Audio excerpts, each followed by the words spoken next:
What's up guys, welcome to part 1 of my rewrite for Star Wars Episode 8 The Last Jedi. This video will be the first chapter in my 4-part rewrite for The Last Jedi. Each video will focus on one act of the rewrite, with this video covering all of Act 1, and the next 3 videos covering Acts 2, 3, and 4. If you haven't seen my rewrite for The Force Awakens yet, I highly recommend that you guys check that out because this rewrite will be a direct sequel to that one. So if you've seen that rewrite, then you're all caught up and you can skip to this time in the video. But if it's been a while since you last saw that video, here's a quick recap. So, in this version, Rey is renamed Kira, and she's a selfish scavenger on Endor instead of the planet Jakku. One day, she meets R2-D2, and in the wreckage of the second Death Star, they find one of Emperor Palpatine's star maps of all the secret Jedi temples hidden across the galaxy. Kira and R2 are whisked away on a journey by a charismatic smuggler named Sam, who turns out to be Han Solo's youngest son. With a map to all of the secret temples, Kira, R2, Sam, Han Solo, and Chewbacca go on a quest to find Luke Skywalker, who is still in exile at the first Jedi Temple. They go on several adventures, and along the way, Kira realizes that she is unnaturally strong with the Force, and that terrifies her. Sam hopes that once they find Luke, the old Jedi can teach Kira how to use her power for good. Kylo Ren and General Hux have a competition as to who can track down the map to Skywalker first, the winner earning Supreme Leader Snoke's good favor. Kylo Ren captures Sam, and the crew of the Falcon seeks the aid of Leia and the Resistance to help rescue Sam. Right around the same time, the First Order completes their new super weapon, the Starkiller, and they use it to wipe out a Resistance fleet above Hazian Prime. Together, the heroes launch a joint operation to take down the Starkiller and rescue Sam Solo from the First Order's base on Dantooine. The crew of the Falcon succeeds at rescuing Sam, but at the cost of losing Han to Kylo Ren. Kira and Sam face off against Kylo, with Sam being paralyzed by his older brother, and Kira unlocking the true potential of her Force abilities in her duel against Kylo Ren. She beats Kylo and escapes with Sam, just as the Starkiller is destroyed. The Resistance hosts a funeral for Han, and sensing his old friend's death, Luke is stirred out of hiding, and Leia convinces him to take Kira under his wing as his Padawan. The story ends with Kira arriving on Ahch-To with Chewie and R2 to begin her Jedi training. So, before we get started with this rewrite, I have a really quick side note that I want to share. A lot of you guys pointed out that in my rewrite for episode 7, Kira was still a Mary Sue because of the way I had her, as an inexperienced Force user, defeat a trained dark side apprentice through her sheer and raw connection with the Force. I originally had a whole explanation for this overpowered defeat that I was planning on showcasing in this rewrite, but I came across a comment from Charles Zhu that I actually liked a lot better, and I want to implement that in this rewrite. So, instead of Kira beating Kylo Ren by being more in tune with the Force than him, I'm going to have Kira win that duel by exploiting the blaster wound Chewie inflicted onto Kylo Ren earlier in the First Order base. Throughout the fight, Kira will notice how the blaster wound is slowing Kylo Ren down, and she takes advantage of that by punching and kicking the wound repeatedly until Kylo is weak enough for her to incapacitate him with the Force. So that's how Kira beats Kylo Ren in this new and revised climax of episode 7. Shout out to Charles Xu for the awesome suggestion. Now, let's get started with the opening crawl. The First Order reigns across the Outer Rim. With his Starkiller decimated, Supreme Leader Snoke retaliates by deploying his merciless agents across the galaxy to destabilize the New Republic. Only General Leia Organa's band of Resistance fighters stand against the rising tyranny, certain that the Jedi Order will return and restore a spark of hope to the fight. None are safe. The few heroes who are brave enough to challenge the First Order are being exposed and hunted down. We open above the planet Assyria, the homeland of the Syrians, who are those species of conehead aliens that Ki-Adi-Mundi belongs to. It actually doesn't matter which planet this scene takes place on, so long as it's a neutral world. I just chose Syria because we really haven't explored the Syrian homeworld yet in the Star Wars galaxy, so that provides us with an interesting opportunity for this rewrite.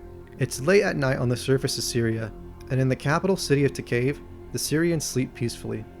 Outside the city, a trio of black armored stormtroopers scout the perimeter. These stormtroopers belong to a small special forces team known as Titan Squad, their lieutenant being none other than Finn himself. In this version, Titan Squad is basically the equivalent of the Empire's Inferno Squad, except Titan Squad will be made up of Finn and his 2 squad mates, a black human female named TZ-1719, and a tall stormtrooper by the name of TK-157. TZ is a sharpshooter who wields an old-fashioned composite bow with different trick arrows that can be used to stun enemies with tasers, blow up walls, or capture targets with nets that pop out of the arrowhead. She'll also serve as FN's second in command. TK, on the other hand, serves as both the brain and the brawn of Titan Squad. Not only is he the muscle of the group, but he also serves as the team's engineer and hacker. To showcase this, TK's suit will be outfitted with a computer terminal that allows him to access any piece of software and hardware within his range, and he'll wield an electro hammer and a scattergun as his personal weapons.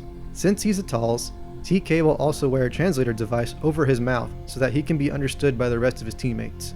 As a quick side note, I want to add that just like in the original sequel trilogy, the First Order began abducting babies and indoctrinating them as stormtroopers since they didn't have enough resources or manpower to mobilize a purebred army of adult human stormtroopers like the Empire did. And because they lacked said resources, the First Order had to compromise their racist beliefs by not only stealing human children, but also stealing alien children so that they could bolster their ranks. So that's why some of the stormtroopers in this rewrite will be aliens. Outside to Cave City, Lieutenant FN-2187 is briefing his squad on their objective.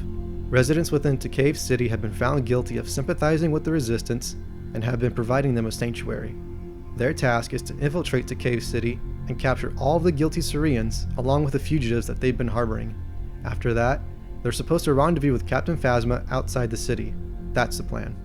Using some grapple hook guns and other pieces of stealth tech, Titan Squad will flawlessly infiltrate Cave City, slip into the Syrian homes undetected, and stun the sleeping targets before dragging them out of their beds. They will also uncover the Resistance fighters hiding beneath the floorboards and beneath secret doors in the walls thanks to the heat vision in their helmets. All of the targets are stunned and bundled together on top of the roof of one of the city's buildings as the members of Titan Squad regroup. The unconscious captives are bound and gagged for good measure. All is quiet and peaceful. Nobody even knows that Titan Squad is there. FN and his troops are flawless agents who complete their missions with the utmost professionalism. No casualties, no slip-ups, just pure efficiency. Once all of the targets have been acquired, Titan Squad will take their captives outside the city to rendezvous with a First Order shuttle that has just landed on the planet. Captain Phasma and a battalion of stormtroopers emerge from the shuttle. Lieutenant FN reports his mission as a success, and Phasma congratulates him on a job well done as her men take the prisoners away for questioning. Phasma will then use a large speaker to address the sleeping citizens of Cave City, stirring a number of Syrians from their slumber. Captain Phasma announces to the Syrians that Cave City has been found guilty of conspiring with the enemies of the First Order, and as a result of them sheltering war criminals, an example must now be made of them. Phasma unleashes squads of flame troopers onto Cave City. Using jetpacks, they fly above the city streets as they torch the buildings below them with flamethrowers, roasting the innocent civilians alive. The rest of the stormtroopers watch on with indifference, but FN-2187 is shaken to his very core. He removes his helmet, horrified at the slaughter. He seems to be the only one who registers the atrocity that is occurring before their very eyes. He viciously turns to Captain Phasma. "Captain, explain yourself." "As I said, examples must be made. They've done nothing wrong. We caught the Resistance sympathizers. Those civilians are innocent." Titan Squad and the rest of the stormtroopers watch on with anxiety as FN stares down Phasma. This is a direct challenge to her authority. The screams of the burning women and children can be heard echoing across the night sky. Phasma steps in close and gets in FN's face. "Perhaps you'd care to join them." FN doesn't respond. He's fuming with rage and can barely keep it together. If looks could kill, there'd be nothing left of Phasma right now.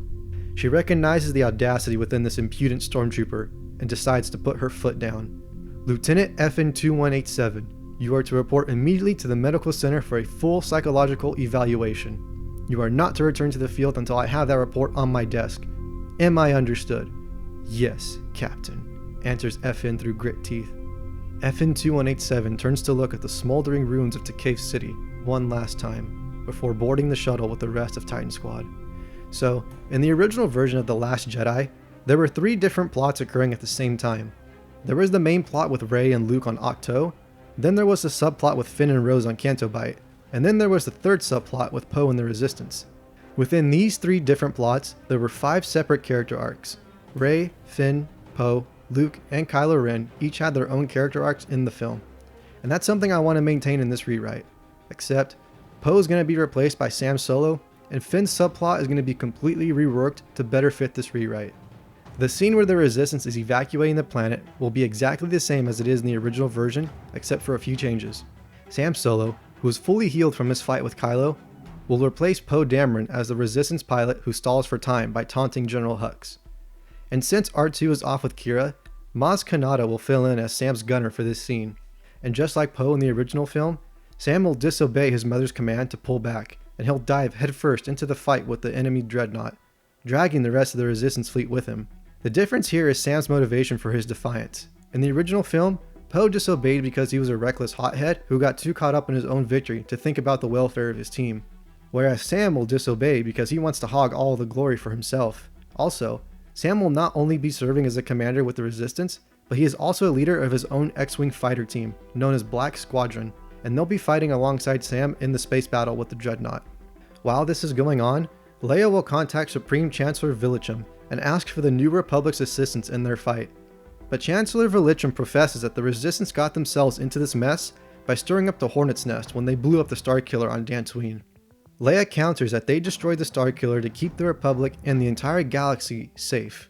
Chancellor Vilichum will respond that without their superweapon, the First Order does not pose a threat to the New Republic, and he states that the war between the Resistance and the First Order is none of his concern before he hangs up on Leia. Just like in the original version of the film, the battle with the Dreadnought will be a disaster for the Resistance as they take heavy casualties. Aboard the Raddus, Sam will be in his quarters, changing out of his X-Wing jumpsuit and into his regular smuggler outfit. This is where we get to see how Sam recovered so quickly from getting his back sliced open by a lightsaber. In the interim of episodes 7 and 8, Sam underwent a surgery where he had an exoskeleton wired into his spine to grant him the ability to walk on his own feet again. But the scars on his back are brutal reminders of the tragedy that befell him that day. The day that he lost his father and nearly lost his own life to his older brother. Leia suddenly barges into Sam's room and slaps him across the face as she reprimands her son and demotes him the same way that she does to Poe in the original film. Sam pleads with his mom to be given a second chance, but Leia isn't giving him an inch. She gives Sam a lecture about the differences between being a smuggler and being a soldier, and the responsibilities that come with being a leader. Sam selfishly disregarded the lives of not just Black Squadron, but the entire Resistance fleet, just to satisfy his own ego, and at the cost of losing half of their ships. Lives were needlessly spent thanks to Sam's rashness. We now cut to Ahch-To, where Luke is giving Kira, Chewie, and R2-D2 a tour around the first Jedi Temple, and he introduces them to the local caretakers. Luke takes his guests to the library, where he reveals that for the past 14 years that he's been in hiding, he's been going out on secret pilgrimages across the galaxy, collecting as much knowledge as he can on not just the Jedi, but the Sith and other Force-wielding groups as well.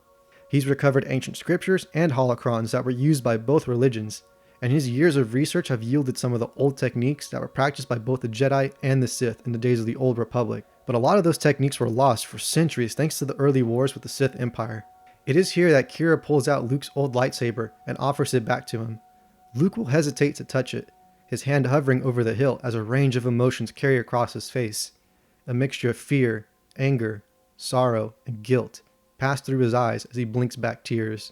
There's a lot of history around this blade.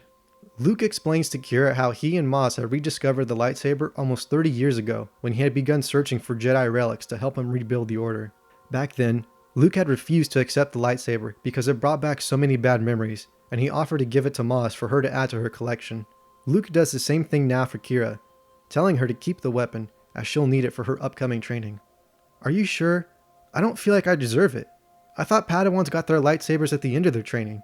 I haven't done anything to justify keeping this one. Sensing Kira's insecurity, Luke will close Kira's hands around the lightsaber and place a hand on her shoulder. Trust me, Kira. It will come with time. This is the beginning of Kira's character arc. I've explained the ins and outs of character arcs quite a bit on my channel so far, so I'm not going to repeat myself and break it down here again. I'm just going to dive right into what Kira's arc will be in this rewrite. If you want to learn more about how I break down character arcs, check out my videos for Transformers 2 and The Force Awakens. The links are in the description below. Kira's lie is that she's unworthy of the Jedi legacy. The ghost that supports this lie is that Kira's parents thought that she wasn't even worth the trouble of feeding, bathing, and clothing, so they left her on a planet to be raised by a bunch of scavengers. If Kira wasn't good enough to be someone's child, how can she be good enough to be Luke's apprentice?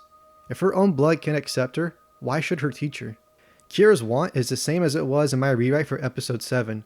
She wants to find a sense of belonging and acceptance. Except in episode 7, Kira already found that acceptance with the crew of the Falcon. But with Han dead, Sam off fighting with the Resistance, and Kira now a Jedi Padawan, she feels out of place again. She managed to fit in and get accepted by a crew of smugglers.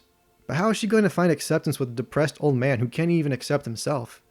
Kira's need is to learn how to move on and love herself. Regardless of her circumstances or how the people in her life had treated her, Kira needs to convince herself that she is good enough. She is worthy of love. She is worthy of friendship. She is worthy of the Force. And she is worthy of training under a living legend like Luke Skywalker. This is how we'll maintain the original vision for Kira back in the development stages of Episode 7. The whole sequel trilogy was intended to be Kira's coming of age, and with this new character arc, we are expanding upon the themes of identity and self-discovery Kira's arc previously explored in Episode 7. We cut to Kylo Ren on the ancient Sith homeworld of Korriban. I know in the official Star Wars canon, the name of that planet keeps on switching from Korriban to Moraband, but for this rewrite, I'm just going to stick with Korriban. Anyways, the first scene that Kylo Ren has with Supreme Leader Snoke will remain exactly the same way as it does in the original film, except it will take place inside Snoke's alchemy lab within the Sith temple on Korriban. Kylo Ren will be sparring with the Knights of Ren inside the armory. He's doing pretty well considering he's holding his own against multiple enemies at once. But eventually, one of the knights gets a hit in, and Kylo furiously throws his sparring sword across the room, angry with himself for slipping up and making a mistake. One of the knights enters, announcing that Supreme Leader Snoke has summoned Kylo Ren to the laboratory. Kylo will enter the lab with the Knights of Ren following him like a pack of loyal dogs. While he talks to Kylo, Snoke will be experimenting with some chemicals and toxins on his workbench, mixing one of his concoctions with a blast of force lightning from his hands. It becomes evident that Snoke is a practitioner of Sith alchemy. After Snoke reprimands Kylo Ren for his weakness, Snoke can remind his apprentice that even though he had sacrificed much of his physical strength learning the secrets of the dark side, Snoke was still able to survive the attempt made on his life by his former apprentice, Darth Sidious. That's right, everybody. Supreme Leader Snoke is really Darth Plagueis, the former mentor of Darth Sidious, who had been presumed dead all these years after Palpatine had betrayed his master, and was under the impression that he had successfully murdered him. Snoke will use his survival of Sidious's assassination attempt as another example to throw at Kylo Ren to make him feel even more like a failure. After belittling Kylo Ren for being too emotional, Snoke begins to question if Kylo is even worthy of leading the Knights of Ren anymore. The Knights of Ren cast glances at one another at the mention of their commander's feebleness. A seed of disbelief has been planted in their minds by the Supreme Leader, and they look down upon their pitiful champion. Kylo then storms out of the temple and takes out all of his anger and frustration on the boulders within the surrounding canyon ridge. He savagely tears chunks of a small cliff apart with the Force, until the whole thing comes crumbling down around him. Kylo will look over his shoulder to see the Knights of Ren staring at him from a distance, and without a word, they leave his presence. The next morning, Kira will experience her first dyad with Kylo Ren the exact same way that it happens in the original film. Her first lesson with Luke will play out almost the exact same way as well, with Kira accidentally going straight towards the darkness without a second thought. In this version, Kira is so naive in the ways of the Force that she can't tell the difference between the light and the dark. Luke will sit Kira down and caution her on the dark side of the Force. She shares with her master the details of her battle with Kylo Ren on Dantooine, but is having a hard time describing how the Force affected her, and whether it was the light or the dark side that she used. Luke asks Kira for permission to use Force telepathy as a means to help Kira understand what it was that she experienced by examining her memories. Kira gives Luke leave to enter her mind, and after scanning through her memories and emotions, Luke suddenly pulls away from Kira in fear, reacting as if he had just touched a burning stove. Luke will reveal that Kira's strength with the Force is incredibly raw and powerful, even stronger than the legendary Darth Vader's in some places. In fact, she is so powerful that Luke is afraid of it. She's on the same power level as Galen Merrick from the Force Unleashed video games. What that kind of power could do in the wrong hands absolutely terrifies Luke, and he makes sure that Kira is aware of this and warns her that she is possibly the strongest Force user he has ever met in his life. Luke predicts that by the time her training is complete, Kira will go down in history as one of the strongest Force users who's ever lived. Even Kira is intimidated by this discovery, and Luke asks Kira why she wants to become a Jedi. Something inside of me has always been there, but now it's awake, and I'm afraid. I don't know what it is, or what to do with it. I need help. So, you want to be a Jedi to find balance within yourself. That in itself is not a bad thing, but do you know what it means to be a Jedi? The sacrifices you have to go through, the duties and obligations you'll have to the galaxy, to put every single being in the universe, even the ones you hate, before yourself. Kira blinks with confusion at such a profound statement. She silently contemplates on her answer, and then quietly shakes her head. No. One does not become a Jedi to serve themselves, Kira. That is the way of the Sith. Luke goes on to explain that Kira was lucky that she beat Kylo Ren the last time she faced him, and if she were to fight Kylo again right now, she'd lose. If she doesn't receive the proper training, Kira will not be so lucky the next time she encounters another Force user. Even though Kira is incredibly vulnerable to the light side, she is equally susceptible to the dark side as well. If she is not careful, she will be consumed by the dark side and become even more miserable than Kylo Ren. A choice stands before Kira now, to choose whether she will use her power to become a vessel of faith in the galaxy, or to become a weapon of selfishness and anger that only seeks to bring everyone and everything down to her level. Kira resolves to be a Jedi in the hopes that she can use her power to save people like herself when she was a child. That's her motivation. She wants to learn how to use the Force so that she can ensure that no other child will have to experience the same kind of pain and loneliness that she felt growing up as an orphan. With that out of the way, we cut to a montage of Kira's training routine with Luke. To get her in shape, Luke has Kira run laps around the island with a backpack filled with rocks. Luke will also assign Kira with a bunch of chores like cleaning the temple, fishing for food, and milking the thawless siren. Luke will task Chewie with setting his bowcaster to stun and firing at Kira while she's blindfolded, recreating the defensive drill that Obi-Wan had Luke practice back in episode 4. We'll see Kira fail a couple times and get repeatedly stunned by Chewie, who chuckles at her. We'll see both master and apprentice meditate quietly together around the mosaic in the temple, before moving on to Kira learning the fundamentals of Force techniques. Luke will show Kira the basics like Force push, pull, and Force leap. Kira will be practicing her Force leap by jumping from one mountain to the next, but she stumbles and slips off the edge of the mountain, where she's about to fall to her death and land on a patch of sharp rocks. Kira's descent has suddenly stopped, and she opens her eyes to see Luke levitating in the air above her, holding his hand out as he keeps Kira hovering upwards with the Force. One of the forgotten Force techniques that Luke learned during his exile was the ability to levitate, and the rest of the Falcon's crew were stunned by this revelation. We cut back to the Resistance fleet as they exit out of hyperspace, only for General Hux and his Star Destroyers to light speed alongside them within a matter of minutes. This scene will play out the same way as it does in the original film. Kylo Ren will be leading the TIE fighters and bombing the Resistance ships, and when the TIEs bomb the Raddus, Leia will be caught in the explosion and killed. Not only is this a significant moment in both Sam and Kylo Ren's character arcs, but just out of respect for Carrie Fisher, I personally feel like the best route to have taken would have been to kill Leia off during this scene, rather than prolong the inevitable, since we all know that most, if not all, of the main characters from the original trilogy are going to end up 6 feet under by the end of episode 9. We cut back to Octo, where Luke is overseeing Kira practicing her balance by completing a handstand on a pole. Kira's concentration is suddenly broken when a porg lands on her and shrilly screams in her face, causing her to lose balance and fall. Luke will be laughing at Kira's predicament when he suddenly feels the death of his sister through the Force, just like how he felt Han's death in the previous rewrite. The overwhelming surge of shock will shatter Luke emotionally, and he holds on to a nearby boulder just to keep himself standing as the weight of his loss cripples him. It'll take several moments for Luke to recover before he can even speak again. Kira, R2, and Chewbacca hover over Luke in concern, mistaking his reaction to Leia's death as a heart attack. His voice cracking with emotion, Luke will ask to be left alone.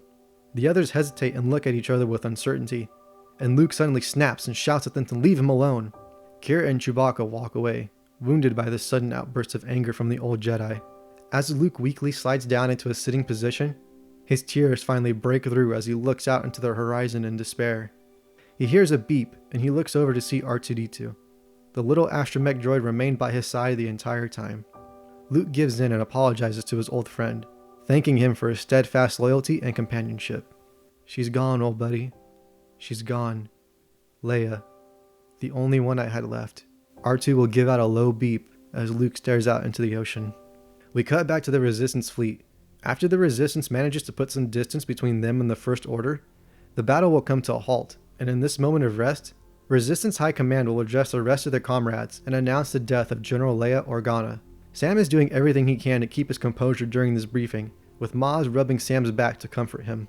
Resistance High Command will then nominate Admiral Akbar as Leia's successor due to his seniority. Admiral Akbar informs everyone that there was no way that the First Order could have pinpointed their location through hyperspace so quickly and efficiently. The Admiral believes that there is a First Order spy in their ranks, and warns everyone to be on high alert. Akbar dismisses everyone back to their posts, and he'll take the time to give Sam his condolences on the loss of his mother. Sam will ask the Admiral for more details on their game plan, but Admiral Akbar will refuse to impart any information to Sam because he got demoted, and no longer holds a high enough rank to be considered a part of the Admiral's inner circle of trust. Sam gives Admiral Akbar a hard look as he turns his back on the young pilot. We can already tell that there's going to be problems between these two. And that concludes the first part of my rewrite for Star Wars Episode 8 The Last Jedi. The death of Princess Leia will serve as the climax to our first act in this rewrite. In the next video, we're going to tackle Act 2 and delve deeper into the character arc of Luke Skywalker. If you like what you've seen so far, go ahead and show your support by smashing that like button. If you want to keep up to date on when Part 2 comes out, go ahead and subscribe so that you can get notified when it's released. In the meantime, let me know how you all feel about this rewrite so far, and I will see you guys next time. May the Force be with you.